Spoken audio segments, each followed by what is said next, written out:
الحمد لله رب العالمين والصلاة والسلام على أشرف الأنبياء والمرسلين أما بعد فأعوذ بالله من الشيطان الرجيم من همزه ونفخه ونفثه بسم الله الرحمن الرحيم رب اشرح لي صدري ويسر لي أمري واحلل عقدة من لساني يفقه قولي اللهم انفعنا بما علمتنا وعلمنا ما ينفعنا وزدنا علما فبشر عباد الذين يستمعون القول فيتبعون أحسنه أولئك الذين هداهم الله وأولئك هم أولو الألباب.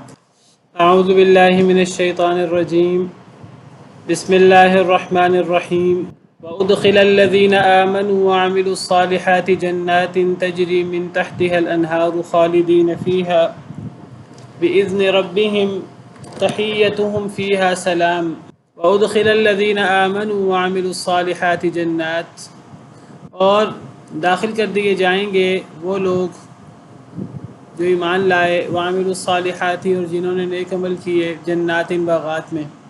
وادخلا کا لفظی مطلب ہے داخل کر دیے گئے، فعل ماضی مجہول ہے. اور داخل کر دیے گئے وہ لوگ جو ایمان لائے اور جنہوں نے نیک عمل کیے باغات میں جن کے نیچے سے نہریں بہتی ہیں، خالدین فیہا وہ ہمیشہ ہمیشہ رہیں گے اس میں، بِإِذْنِ رَبِّهِمْ اپنے رب کی اجازت سے. تحیتہم فیہا سلام، ان کا تحفہ اس میں سلام ہوگا، یعنی جنت میں.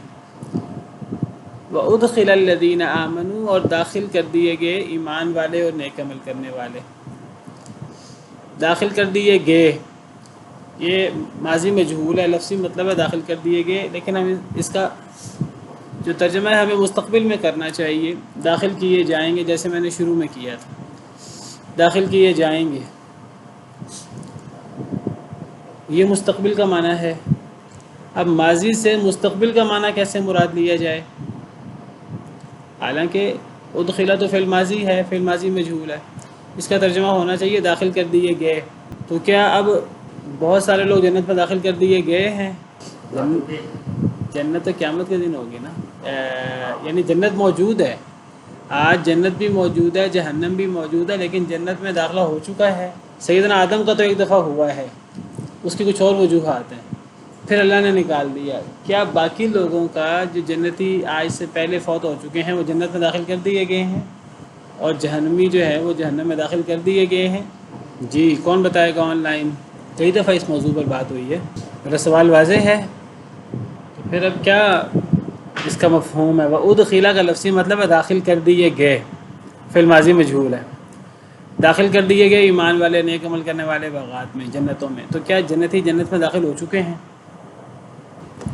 یہ یہاں جو کا جو صیغہ استعمال ہو رہا ہے یہ مطلب اس بات کی طرف اشارہ ہے کہ مطلب یقین کی طرف کہ وہ ہو گئے، مطلب یہ ایسا معاملہ ہے جس کی خبر ابھی دی جا رہی ہے، لیکن یہ ہوگا تو بات نہیں، لیکن ضرور کوئی ضرور ہوگا.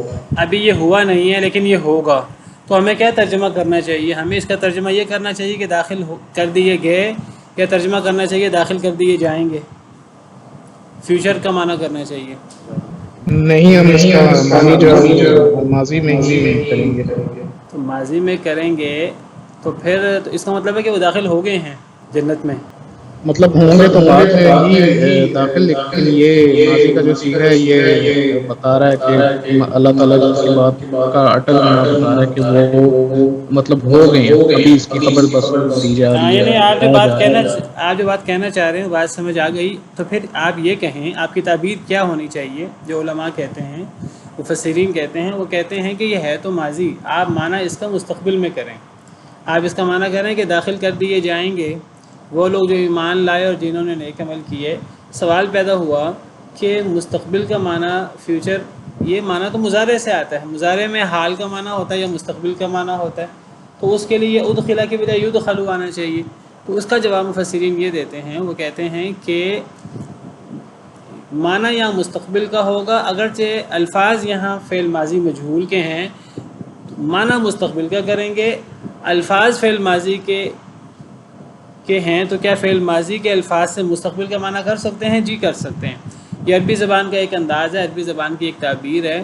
اگر انہوں نے مستقبل کے بارے میں آئندہ آنے والی کوئی ایسی بات کرنی ہو جو یقینی ہو، تو کیونکہ فعل ماضی معنی دیتا ہے ایک چیز کا ہو جانے، جیسے ایک چیز ہو گئی ہے، جو چیز ہو چکی ہوتی ہے وہ یقینی ہوتی ہے، تو اگر ایک چیز جو مستقبل میں ہونی ہو تو اس کو اس انداز سے پیش کرنا ہو کہ اس کا ہونا لازمی ہے، حتمی ہے، تو عرب لوگ اس کے لیے ماضی کا صیغہ لے آتے ہیں، یہ بتانے کے لیے کہ اس کا ہونا اتنا حتمی ہے، سمجھو ہو چکا۔ جیسے کوئی ہم سے کہے کہ جی میری کسی سے بات ہو رہی ہو تو کہ یہ کام کر دینا، وہ کہ آپ یہ سمجھے کہ یہ کام ہو چکا ہے، کہتے ہیں کہ نہیں کہتے ہیں ہم لوگ، آپ یہ سمجھے کہ یہ کام ہو چکا ہے، حالانکہ کام ابھی ہوتا نہیں ہے، یعنی وہ ہمیں تسلی، اگلا بندہ تسلی دینے کے لیے کہتا ہے کہ یہ کام کل ضرور ہو جائے گا، آپ بلکہ سمجھیں کہ یہ کام ہو چکا ہے، آپ کو فکر کرنے کی ضرورت نہیں ہے۔ تو یہ انداز عربی زبان میں ملتا ہے ہمیں، تو ہمیں اس کا معنی مستقبل میں کرنا چاہیے، اور یہ بات قرآن میں عام ہے۔ اب یہ جو پیچھے سارا ہم پڑھ رہے ہیں، میں نے وہاں بھی شاید توجہ نہیں دلائی، یہ بہت زیادہ ہے قرآن کریم میں۔ اب وقال الشیطان لما قضی الامر، اب قال فعل ماضی ہے، ہم کیا معنی کریں گے؟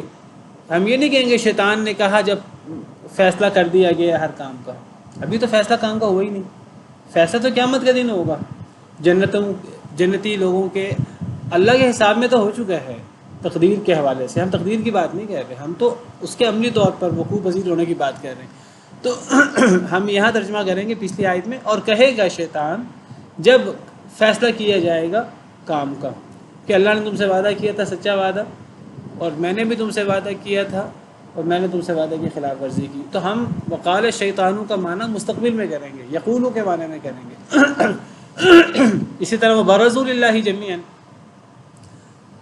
یہ یا تو میدان معاشر کے بارے میں ہے، یا یہ جو مکالمہ ہے آپس میں متکبر لوگوں کا اور کمزور لوگوں کا، تو یہ میدان معاشر کا ہے، یا جنت میں جہنم میں ان کا مکالمہ ہوگا، یہ بھی مستقبل کی بات ہے۔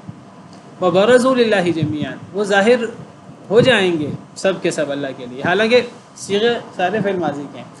تو مستقبل کے لیے فعل ماضی کے صیغے لانے کا مقصد یہ ہوتا ہے کہ یہ اتنا یقینی ہے، اگرچہ یہ مستقبل میں ہے اور اس کا ہونا اتنا یقینی ہے جیسے کہ ہو چکا، تو یقین پیدا کرنے کے لیے ماضی کے صیغے آتے ہیں۔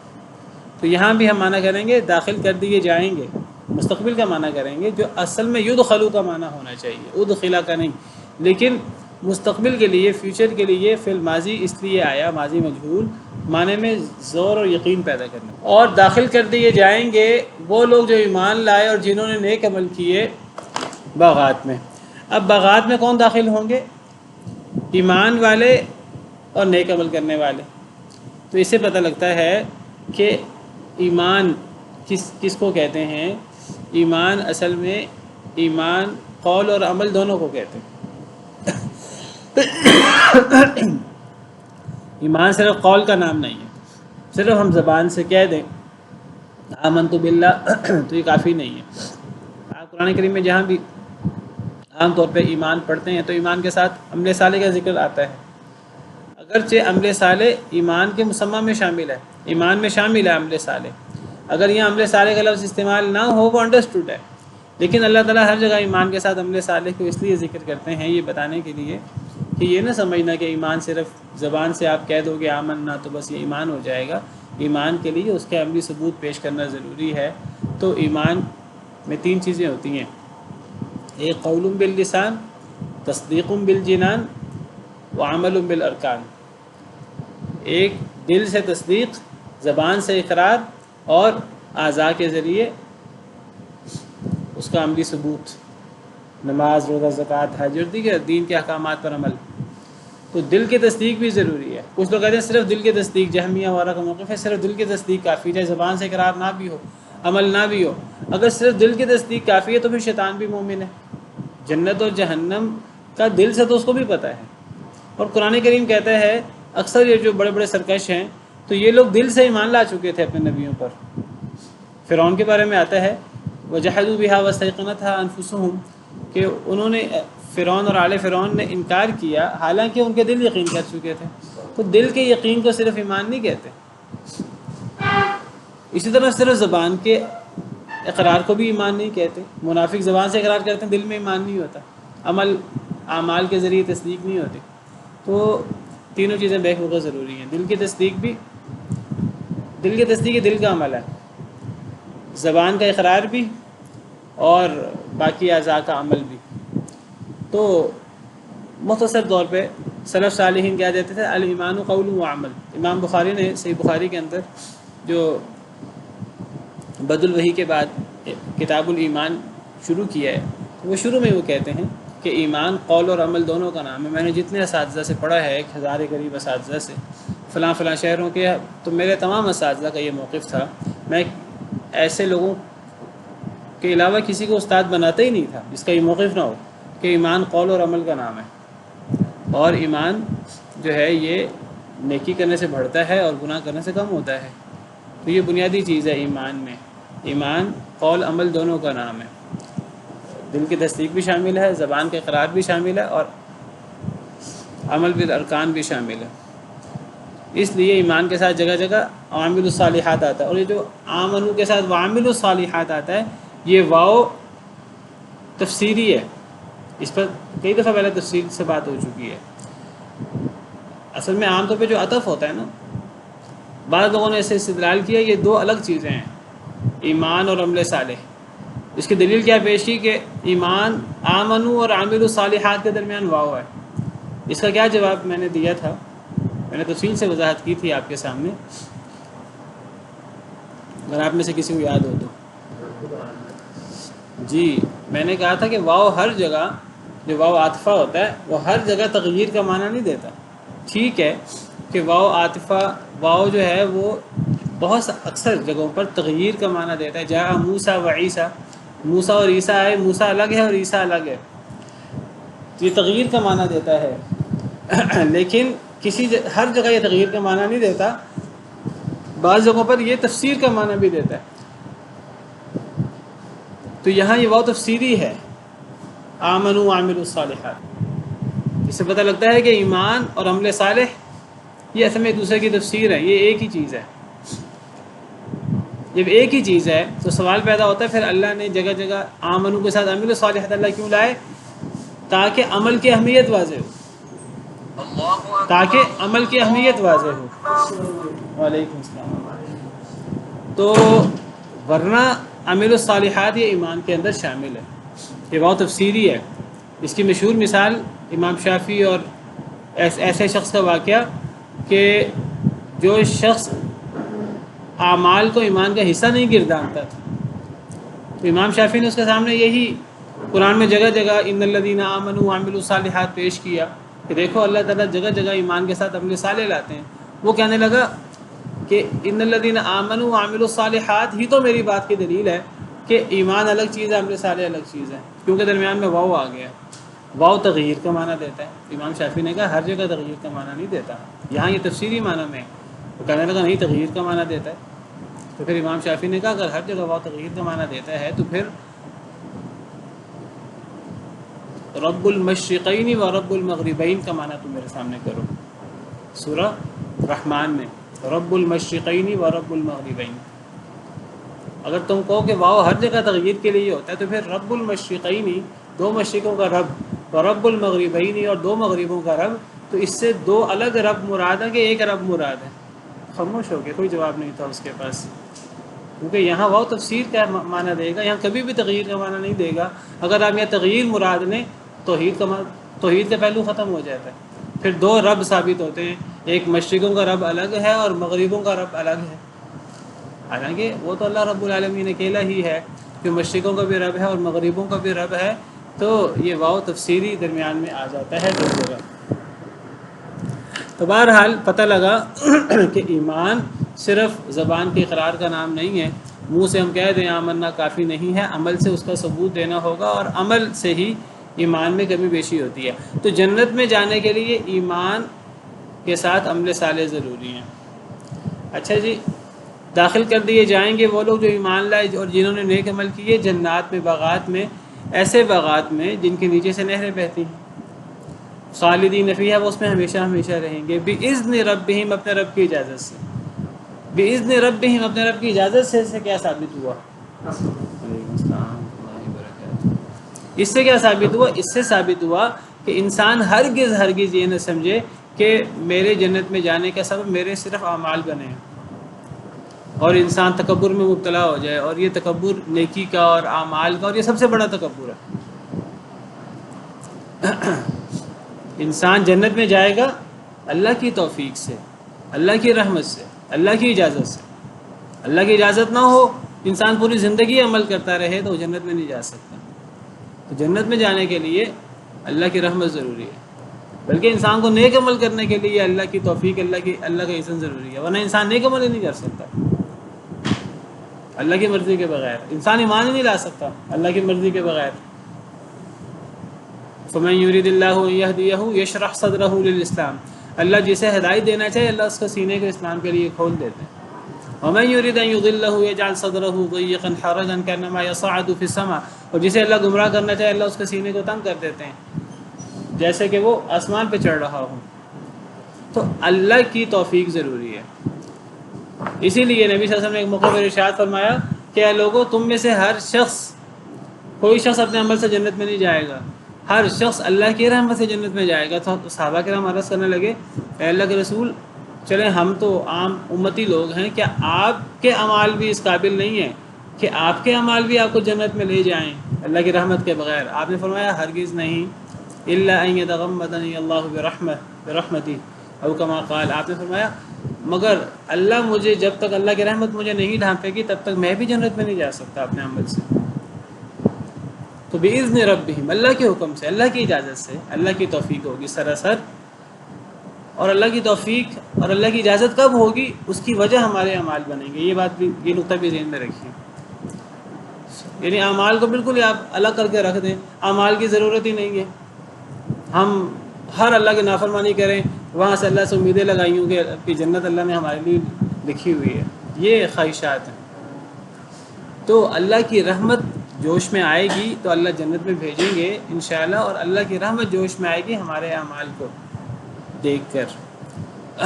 یہ نہیں کہ ایک بندے نے عمل نہیں کیا اور ایک بندے نے عمل کیا ہے تو گدھا گھوڑا برابر ہو جائے، نہیں، اللہ تعالیٰ انصاف کرنے والے۔ تحیتہم فیہا سلام، ان کا تحفہ، یعنی کن کا؟ جنتیوں کا تحفہ آپس میں، فیہا، اس جنت میں، سلام، سلام ہوگا۔ یعنی جنت میں کوئی کسی قسم کا بغض، کوئی کسی قسم کا حسد، کینہ، ایک دوسرے کے خلاف غیبت، ایک دوسرے کی شکایتیں، یہ نہیں ہوں گی۔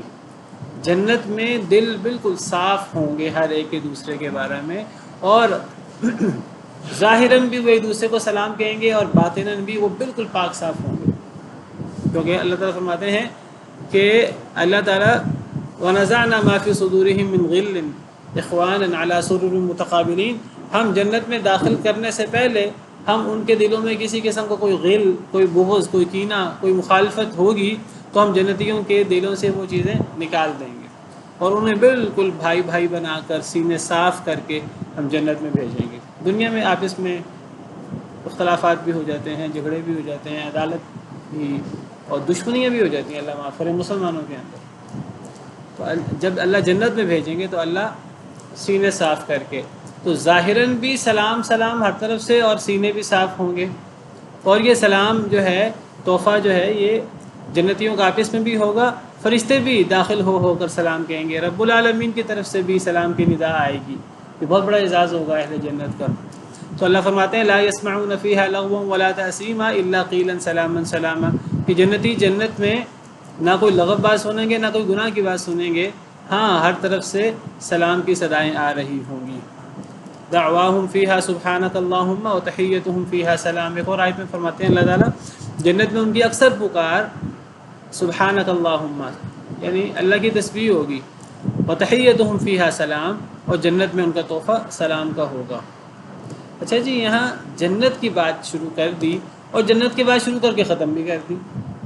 اب آگے نیا موضوع شروع ہو گیا، الم تر کیف ضرب اللہ مثلا کلمۃ طیبۃ، پیچھے سارا جہنمیوں کا موضوع چل رہا ہے، اللہ کے نافرمانوں کا تفصیل سے ہم نے پڑھا، پورا 2 رکوع تقریباً وہ جہنم اور اہل جہنم کے چل رہے ہیں، ساتھ ایک آیت جنت اور جنتی لوگوں کی، اور پھر آگے کلمہ طیبہ اور کلمہ خبیثہ کی بات شروع ہو گئی، نیا موضوع شروع ہو گیا۔ تو یہ ایک آیت کریمہ میں اللہ نے جنت اور اہل جنت کی بات کیوں کی؟ تو علماء کہتے ہیں کہ اللہ تعالیٰ کی سنت مبارکہ ہے کہ یعنی گویا کہ یہاں اصل موضوع جہنمیوں کا ہی ہے۔ جب اللہ نے اہل جہنم کا ذکر کیا اور ان کے بدعمالیوں کا ذکر کیا اور ان کی اللہ کے ہاں سزا کا ذکر کیا، شیطان کا ذکر کیا، شیطان کس طرح ورغلاتا ہے ایمان والوں کو، تو اللہ نے ساتھ اس کے ایمان والوں کا بھی بالاختصار ذکر کر دیا، صرف یہ بتانے کے لیے کہ جہاں بھی میں جہنم اور اہل جہنم کا ذکر کروں گا وہاں جنت اہل جنت کا ذکر بھی ضرور کروں گا، اور جہاں بھی میں جنت اہل جنت کا ذکر کروں گا تو وہاں میں جہنم اور اہل جہنم کو بھی ذکر چاہے مختصر طور پر ہی کیوں نہ کروں ضرور کروں گا۔ یہ اللہ کی ایک سنت ہے۔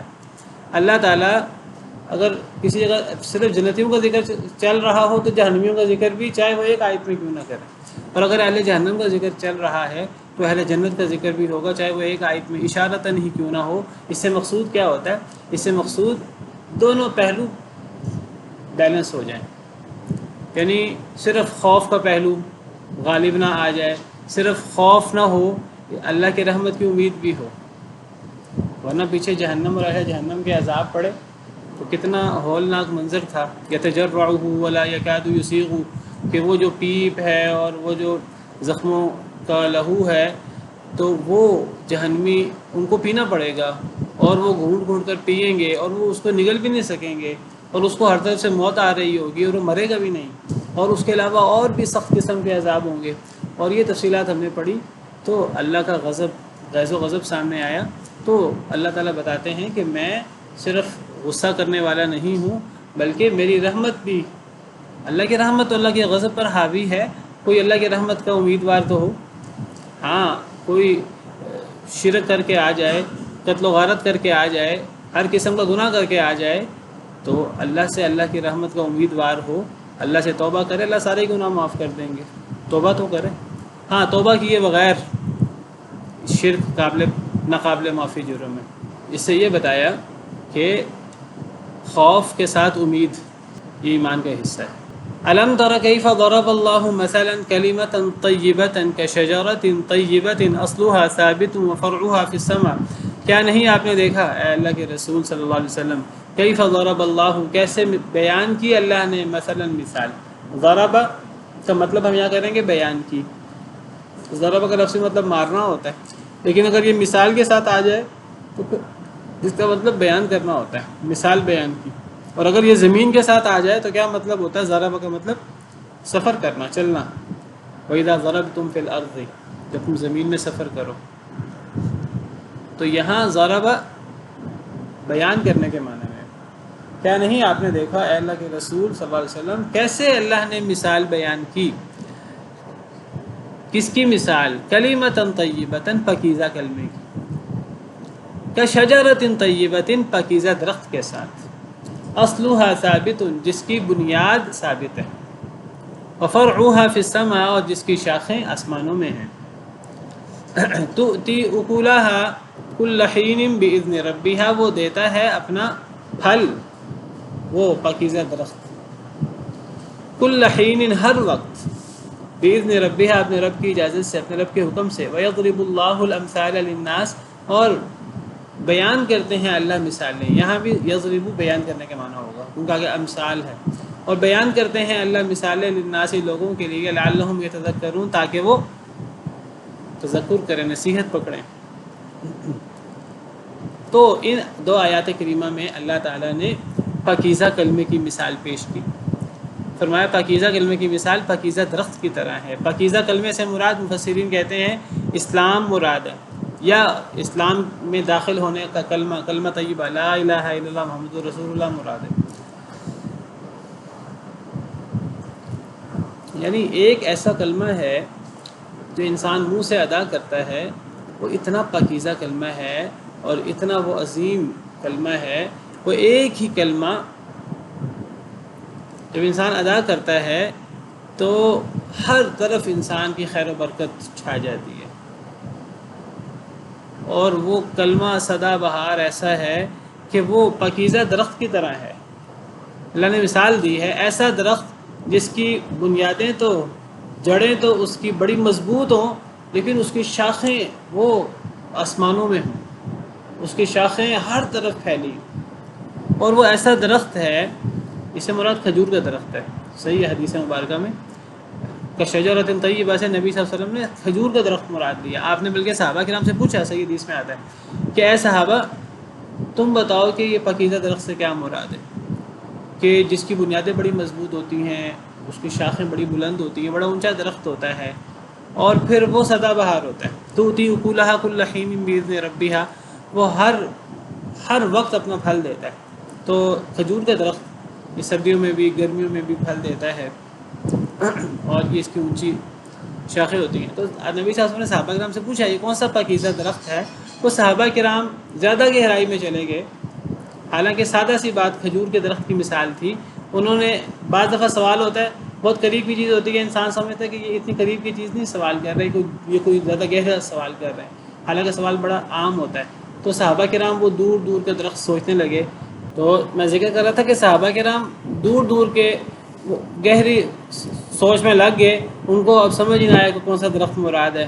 سیدنا ابن عمر رضی اللہ، نبی صلی اللہ علیہ وسلم نے بعد میں بتایا صحابہ کرام کو، جب صحابہ میں سے کوئی بھی نہ بتا سکا، حضرت ابوبکر بھی موجود تھے، حضرت عمر بھی موجود تھے، کبار صحابہ موجود تھے، تو نبی صلی اللہ علیہ وسلم نے بتایا کہ کھجور کا درخت۔ تو صحابہ کرام کے ہم تو ذرا دور کی سوچ میں چلے گئے تھے، کھجور کا درخت ہمارے سامنے تھا بالکل، تو ہماری توجہ اس طرف نہیں گئی۔ ہم نے کہا شاید کوئی سے خاص کوئی ایسا درخت مراد ہے جو اتنا عام نہیں ہے، تو ہم زیادہ گہرائی میں چلے گئے تھے۔ تو حضرت ابن عمر جو بچے تھے وہ کہنے لگے بعد میں حضرت عمر سے، کہنے لگے ابا جان مجھے شروع میں ہی آ گیا تھا ذہن میں کہ اس سے کھجور کا درخت مراد ہے۔ تو حضرت عمر کہتے ہیں کہ بیٹا اگر تم یہ جواب دے دیتے نبی صلی اللہ علیہ وسلم کی مجلس میں تو میرا سر فخر سے بلند ہو جاتا، میں بڑا خوش ہوتا، تم نے کیوں نہیں جواب دیا؟ تو کہنے لگے اتنے بڑے بڑے صحابہ موجود تھے تو مجھے شرم آ گئی کہ بڑے صحابہ موجود ہیں، آپ موجود ہیں، ابوبکر موجود ہیں، تو میں بولوں۔ تو اس سے پتہ لگتا ہے کہ اللہ تعالیٰ بعض دفعہ ایک بچے کے دل میں بھی حق بات ڈال دیتا ہے، تو بچوں کو بھی یعنی بات کرنے کا موقع دینا چاہیے اور ان کی حوصلہ افزائی کرنی چاہیے۔ حضرت عمر نے حوصلہ افزائی کی ان سے اور کہا کہ اگر آپ جواب دیتے تو نبی صلی اللہ علیہ وسلم بھی خوش ہوتے اور مجھے بھی خوشی ہوتی کہ میرے بچے نے جواب دیا ہے۔ اور تو وہ باہر انہوں نے آگے سے اپنا عذر پیش کیا، انہوں نے کہا کہ آپ اور بڑے صحابہ موجود تھے تو میں شرم کی وجہ سے جواب نہ دے سکا۔ تو بہرحال یہ پاکیزہ درخت کی صحیح حدیث ہے۔ تو پاکیزہ درخت سے مراد کھجور کا درخت ہے۔ تو پاکیزہ کلمے کی مثال پاکیزہ درخت کی مثال ہے، یعنی جس طرح کھجور کا درخت جڑیں اس کی اتنی مضبوط ہوتی کہ کھجور کے درخت کو ہلانا بڑا مشکل کام ہے، اس کو گرانا بڑا مشکل کام ہے، اور وہ اونچا ہوتا ہے 100 فٹ اور اس سے بھی اونچے جو ہیں وہ، اور پھر اس کا پھل بہت زیادہ ہوتا ہے اور پھر ہر زمانے میں ہوتا ہے، جڑیں مضبوط ہوتی ہیں، شاخیں آسمان میں، یعنی مثال یہ ہے کہ جب جڑ مضبوط ہے تو اب شاخیں آسمان میں ہیں اور اس کا فائدہ بہت عام ہے۔ ایک تو کثرت بہت زیادہ پھل کی، اور نمبر 2 کہ ہر وقت پھل ہے۔ تو یہ مثال ہے کلمہ طیبہ کی کہ اگر ایک بندے کی بنیاد مضبوط ہے، ایمان مضبوط ہے، تو عمل چھوٹا ہو یا بڑا ہو اس عمل کا فائدہ ہی ہوتا ہے۔ بلکہ میں تو یہ کہتا ہوں اگر ایک انسان جس کو ہم ظاہری طور پہ نیک عمل نہیں بھی کہتے، ایک انسان وہ کام بھی کرتا ہے اگر بنیاد مضبوط ہے، اس کی ایمان ہے، دین ہے اور اخلاص ہے، بنیاد مضبوط سے مراد یہ ہے جب وہ موجود ہے، جب منافقت نہیں ہے دل میں، تو پھر اگر ایک انسان چھوٹا عمل بھی کرے تو اس کا اجر اللہ کے یہاں بہت زیادہ ہوتا ہے۔ بلکہ ایک انسان سوئے صرف نیند ہی کرے تو اس کا سونا بھی عبادت بن جاتا ہے۔ اگر کھائے، نیت اس کی صحیح ہو کہ میں اس لیے کھا رہا ہوں کہ جسم مضبوط ہوگا، جسم مضبوط ہوگا تو اللہ کے دین کے غلبے کے لیے محنت کر سکیں گے، وہ دین کا کام کریں گے، تو یہ کھانا بھی عبادت بن جائے گا۔ اور تفریح اور ایسی چیز بھی، انسان ٹینشن میں ہے تھوڑی سی تفریح کرے تو وہ تفریح بھی، کھیل کود بھی عبادت بن جائے گا کہ جی وہ تفریح سے وہ جو دماغ کے اوپر بوجھ ہے وہ بوجھ کم ہوگا، اور پھر دوبارہ ہم دین کے غلبے کے لیے ہم نئے حوصلے کے ساتھ اور نئی تازگی کے ساتھ ہم جو ہے وہ دوبارہ دین کے غلبے کے لیے سوچیں گے، محنت کریں گے، تو ہر چیز عبادت بن جاتی ہے۔ اور اگر بنیاد ہی مضبوط نہیں ہے. اگر بنیاد ہی اتنی اوپری سی ہے کہ کوئی نہ ایمان ہے نہ یقین ہے نہ کچھ اور ہے، تو بڑے سے بڑا عمل یعنی قرآن پڑھنا پڑھانا یہ بے فائدہ ہو جاتا ہے، اس کا ثواب کی بجائے وبال ہو جاتا ہے. اور صدقہ خیرات جو اتنا بڑا عمل ہے کہ مرتے وقت انسان کو صدقہ خیرات یاد آئے گا کہ کاش کہ اللہ مجھے مہلت ہے میں صدقہ خیرات کروں. وہ صدقہ خیرات کرنے والا ایک شخص اگر ایمان نہیں ہے، اخلاص نہیں ہے، اگر وہ بنیاد مضبوط نہیں ہے، تو صدقہ خیرات یہ وبال بن جائے گا انسان کے لیے. اور یہ جہاد کتنا بڑا عمل ہے، ایک قطرہ نہیں زمین پہ گرتا مگر گناہ انسان کے پہلے معاف ہو جاتے ہیں. تو یہ جہاد جیسا عمل اگر ایک بندے نے اس کو اللہ کی رضا کے لیے نہیں کیا، ایمان کے ساتھ اخلاص کے ساتھ نہیں کیا، تو یہ اللہ کے دین کے غلبے کے لیے جہاد نہیں ہے، تو یہ بھی وبال ہے. اور یہ تین لوگ ہیں، قاری قرآن اور یہ سخی اور یہ جہاد کرنے والا، اللہ ان لوگوں سے اللہ معاف کرے جہنم کو بھڑکائیں گے، جہنم کی آگ کو، والعیاذ باللہ. تو کلمہ طیبہ بنیاد مضبوط ہوگی تو ہر عمل کا فائدہ ہوگا. پیچھے ہم نے تفصیل سے پڑھا کہ کافر کے کسی عمل کی کوئی حیثیت نہیں ہے. کافروں کے مثل الذین کفروا بربہم اعمالهم کرمات، کافروں کے اعمال کی مثال راکھ کی مانند ہے، ان کے اعمال کا کوئی فائدہ نہیں ہے. لا یقدرون علی شیء مما کسبوا، قیامت کے دن وہ اپنے کسی عمل پر قدرت نہیں پا سکیں گے، کسی عمل کا کوئی فائدہ نہیں ہوگا انہیں قیامت کے دن. کافروں کو جب کسی عمل کا فائدہ نہیں ہے، وہ فائدہ کیوں نہیں ہے؟ کیونکہ کلمہ طیبہ موجود نہیں ہے، بنیاد مضبوط نہیں ہے، اخلاص موجود نہیں ہے. اخلاص ہو تو پھر عمل بہت بڑا عمل ہے اس کا بھی فائدہ ہے، چھوٹا عمل ہے اس کا بھی فائدہ ہے. تو کیا نہیں آپ نے دیکھا کیسے اللہ نے مثال پیش کی پاکیزہ کلمے کی. اس کی مثال پاکیزہ درخت کی طرح ہے جس کی اصل ثابت ہے. تو اصل ثابت ہونا بہت ضروری ہے. اگر اصل ہی ثابت نہیں ہے پھر فائدہ بھی نہیں ہوتا، بڑے سے بڑے عمل کا فائدہ نہیں ہوتا. اور اگر اصل ثابت ہے چھوٹا سے عمل کو بھی اللہ بہت زیادہ باہر لگا دیتا ہے. وفرعها فی السماء، اور اس کی شاخیں آسمانوں میں. تؤتی اکلھا، وہ دیتا ہے اپنا پھل کل حین، ہر وقت، باذن ربھا، اپنے رب کے حکم سے. اور اللہ مثال بیان کرتے ہیں تاکہ لوگ غور و فکر کریں. یہ اللہ نے مثال سے بات سمجھائی کلمہ طیبہ کی پاکیزہ درخت سے، اللہ مثالوں سے بات سمجھاتے ہیں. وَمَثَلُ كَلِمَةٍ خَبِيثَةٍ، اور پھر جب کلمہ طیبہ کی مثال پیش ہوئی جس سے مراد اسلام ہے یا لا الہ الا اللہ ہے، اور پاکیزہ درخت سے مراد بتا چکا ہوں، اس سے مراد کھجور کا درخت ہے. تو جب اللہ نے کلمہ طیبہ کی مثال پیش کی، اب خبیث کلمہ کی مثال کیا ہے، اب برے کلمہ کی مثال کیا ہے. خبیث کلمے کی مثال خبیث درخت کی طرح ہے. خبیث درخت سے مراد مفسرین کہتے ہیں اس سے حنظل کا درخت مراد ہے، حا نون وا لام، حنظل یہ صحراؤں میں ہوتا ہے، پتھریلی زمین پہ، جس کو ہم اردو میں اندرائن بھی کہتے ہیں. اندرائن کا درخت میں دیکھ رہا تھا گوگل میں تو اس کی یہ تصویر سامنے آئی ہے. تو خبیث کلمے کی مثال، پلید کلمے کی مثال جیسے پلید درخت کی مثال، گندے درخت کی مثال.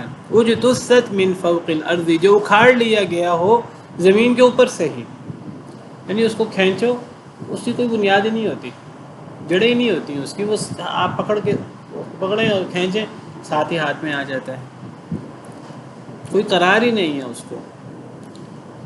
ما لہا من قرار، نہیں ہے اس کو کوئی قرار، کوئی مضبوطی نہیں ہے اس کی. تو برے کلمے کی مثال ایسے ہے، بغیر اخلاص کے عمل کی مثال ایسے ہے، برے اعمال کی، منافقت کی مثال ایسے ہے، والعیاذ باللہ.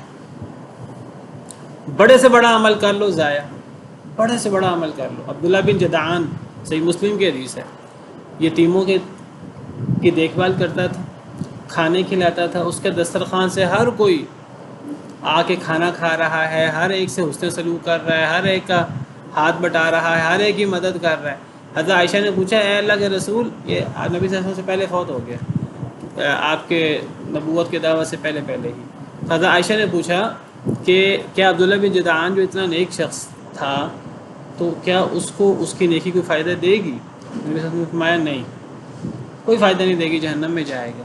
حضرت عائشہ نے پوچھا کیوں؟ وہ تو بڑا بڑا ہی اس کے نیک اعمال تھے، تو نبی صلی اللہ علیہ وسلم نے فرمایا کہ اس نے کبھی لا الہ الا اللہ پڑھا ہی نہیں، اس نے کبھی کوئی کام اللہ کے لیے کیا ہی نہیں، کبھی اس نے یہ پڑھا ہی نہیں رب اغفر لی خطیئتی یوم الدین، کہ اے اللہ قیامت کا دن ہوگا تو قیامت کے دن میری خطائیں معاف کر دینا. اس کو قیامت پر ہی اس کو ایمان نہیں تھا، یقین نہیں تھا. تو ایمان کے ساتھ، اخلاص کے ساتھ، یقین کے ساتھ چھوٹے سے چھوٹا عمل بھی، وہ کیا پتہ انسان، اور چھوٹے عمل کو بھی حقیر نہیں سمجھنا چاہیے، کیا پتہ چھوٹا عمل انسان کے سارے گناہ معاف کروا دے اور اللہ کی جنتوں کا حقدار بنا دے. اور اگر ایمان اور یقین نہیں ہے تو بڑے سے بڑا عمل اس کی بھی کوئی حیثیت نہیں ہوتی، جیسے ہم پیچھے تفصیل سے پڑھائے ہیں. مثل الذین کفروا بربہم اعمالہم کرماد، کافروں کے اعمال کی مثال راکھ کی طرح ہے آندھی والے دن. نہیں، ابھی نبی صلی اللہ علیہ وسلم کی نبوت سے پہلے ہی فوت ہو گیا تھا، تو وہی اسی شرک پر تھا نا. تو شرک کے ساتھ وہ اب وہ اتنا خرچ، اس کو کہیں سے خزانہ مل گیا تھا اصل میں، تو وہ اس خزانے کو وہ خرچ کرتا تھا ہر جاننے والے نہ جاننے والے پر، لیکن اس کو اس کے اس عمل نے کوئی فائدہ نہیں دیا، کیونکہ پیچھے بنیاد نہیں ہے ایمان کی اور یقین کی. یثبت اللہ الذین آمنوا بالقول الثابت فی الحیات الدنیا وفی الآخرہ. میں نے اس لیے مثال پیش کی ہے ہمارے ہاں، یعنی کوئی بھی شخص جو مشہور ہے دنیا کے اندر فوت ہو جائے تو ہم اس کی یہ دیکھے بغیر مومن ہے کہ کافر ہے، ہم اس کے بعض اعمال دیکھنا شروع کر دیتے ہیں. جی وہ اپنی ذاتی زندگی میں بڑا نیک لگتا تھا تو اللہ تعالیٰ اس کو ضائع تو نہیں کرے گا، ہم اس قسم کی باتیں شروع کر دیتے ہیں. حالانکہ بڑے واضح دین کے اندر جو مسلمان نہیں ہے وہ جنت میں نہیں جا سکتا. ایمان کے بغیر کوئی عمل قابل قبول نہیں ہے، ایمان ہوگا تو پھر اگلی باتیں شروع ہوں گی. اخلاص کے بغیر کوئی عمل قابل قبول نہیں ہے. یثبت اللہ الذین آمنوا بالقول الثابت فی الحیات الدنیا وفی الآخرہ. ثابت قدم کر دیتے ہیں اللہ تعالیٰ ان لوگوں کو جو ایمان لائے، بالقول الثابتی، قول ثابت کے ساتھ، مضبوط بات کے ساتھ، فی الحیات الدنیا، دنیا کی زندگی میں بھی، وفی الآخرہ، اور آخرت میں بھی. وَيُضِلُّ اللَّهُ الظَّالِمِينَ، اور گمراہ کر دیتے ہیں اللہ تعالیٰ ظالموں کو. وَيَفْعَلُ اللَّهُ مَا يَشَاءُ، اور کرتے ہیں اللہ تعالیٰ جو وہ چاہتے ہیں. تو اللہ تعالیٰ فرماتے ہیں کہ اللہ تعالیٰ ایمان والوں کو ثابت قول کے ساتھ ثابت کرتے ہیں دنیا کی زندگی میں بھی اور آخرت میں بھی. یعنی اللہ تعالیٰ ایمان والوں کو ان کے ایمان پر مضبوط رکھتے ہیں قول ثابت کے ساتھ، لا الہ الا اللہ محمد الرسول اللہ کے ساتھ. اگر کسی کا ایمان مضبوط ہو، یقین ہو، دنیا کی کوئی مشکل اس کے لیے مشکل رہتی نہیں ہے، مشکلیں آسان ہو جاتی ہیں اگر یقین ہمارا کامل ہو، اگر ہمارا اخلاص بہت زیادہ ہو. سیدنا بلال رضی اللہ تعالیٰ عنہ کہنے کو بڑی آزمائشیں دشمنوں نے دی، لیکن دیکھیں ان کو کوئی آزمائش ان کے پایا استقلال سے ان کو ڈگمگا نہیں سکی. اور ہمارے لیے چھوٹی سی آزمائش بھی وہ بہت بڑی ہوتی ہے، کیونکہ ہمارا ایمان وہ نہیں ہے، ہمارا یقین وہ نہیں ہے. تو جس کا ایمان اور یقین مضبوط ہوگا، دعا بھی ہے، اللہم اقسم لنا من خشیتک ما تحول به بیننا وبین معصیتک ومن طاعتک ما تبلغنا به جنتک ومن الیقین ما تهون به علینا مصائب الدنیا. اللہ اتنا یقین عطا کر دے کہ دنیا کی ساری مشکلیں ہلکی ہو جائیں. یقین جو ہے نا ہمارے اندر وہ نہیں ہے، ہمیں چھوٹی سی مشکل ہمارے لیے اتنی بڑی پہاڑ کی طرح ہوتی ہے. اور صحابہ کرام کے لیے بڑی مشکلیں کوئی حیثیت نہیں رکھتی تھیں، ان کا ایمان ہی اتنا زیادہ تھا. تو اللہ تعالیٰ مدد کرتے ہیں، پھر اللہ قول ثابت پر جما دیتے ہیں دنیا کی زندگی میں ایمان والوں کو، اور آخرت میں یعنی قبر میں. آخرت کی پہلی منزل قبر ہے. قبر میں جب سوال ہوتا ہے نا، خاص طور پر ایمان والے کو اللہ مضبوط کر، جو دنیا میں اپنے ایمان پر مضبوط تھا تو اس کا ایمان، اس کا کلمہ، اس کا یقین اسے دنیا میں بھی مصیبتوں سے بچاتا ہے.